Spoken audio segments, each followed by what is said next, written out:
Chapter 19. Reference checking your next employer. Now that you have an offer or are closer to one, consider this idea. It is rare for a candidate to ever be considered for hire unless his or her references are checked.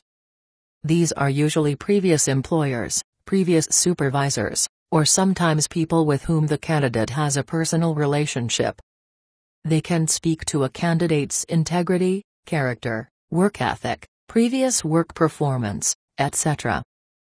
This is one of the very many ways that hiring organizations try to protect themselves from making a mistake in hiring. What is equally as rare is a candidate that thinks to check the references of an organization that he or she is thinking about going to work for. It seldom crosses the candidate's mind to pursue just as much due diligence about the organization or the individuals in it, as the organization should pursue about him or her as a candidate. Most of us work for smaller firms where we not only establish personal relationships with the people we work with, but usually also take on the identity of the company. Since companies and the people in them put their best foot forward when interviewing you, as a candidate, they rarely reveal the difficulties, struggles, or problems they have as a company. Just like you, as a candidate, didn't reveal the risks that you bring to being employed, your prospective employer isn't going to intentionally reveal its risks in the interviewing process. Think about most of the jobs that you have had. Did the company, the job, or the people in the company turn out to be exactly what they appeared to be when you were being recruited by them? Now, there are always problems in any company.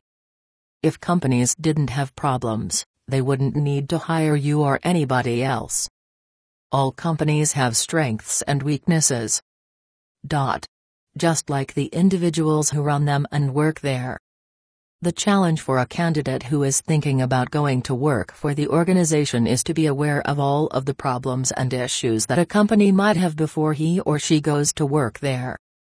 The problems that the company might have, even if they are gigantic and seemingly insurmountable, are rarely the ones that cause a new employee to feel like he or she made a mistake in accepting the job, if those problems were clearly stated before the candidate goes to work.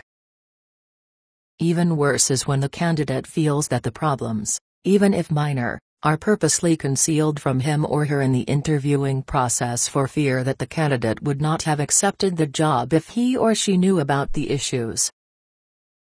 Most often, candidates are so excited about finding a new job and finding a company that they really like and want to go to work for that they neglect to dig deeper than the surface that people in the company show them during the interviewing process. So if you get close to getting an offer from a company that you really like, give yourself a gut check and check the company's references.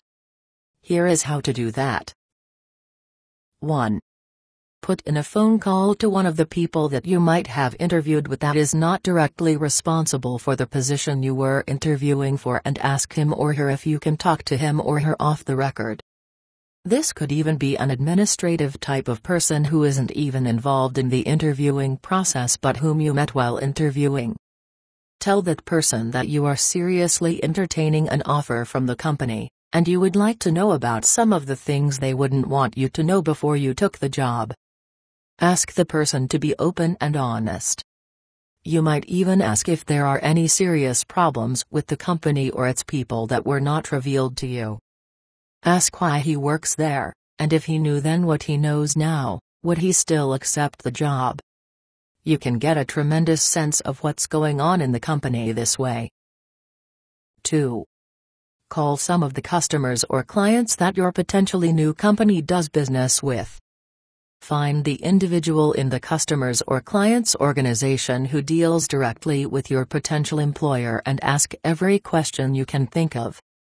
Even try to find, although it would be hard, previous customers or clients of your potential employer and talk to them as to why they are no longer customers or clients. 3. Check legal records. Find out if your potential employer or the people are involved in any serious business or personal lawsuits. Minor lawsuits are hard to avoid in business, but the major ones can be devastating to an organization. Acrimonious divorces can destroy a seemingly good small business. Personal bankruptcies or grand jury indictments of officers in a company can represent a whole different set of problems that most firms don't want to talk about. 4. Talk to previous employees. If you're interviewing for a position that was recently vacated, find the person who was in the position and talk to him or her.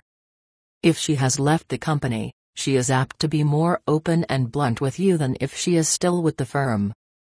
But even if she is still employed by the company in a different position, ask her to be blunt about the problems you might encounter.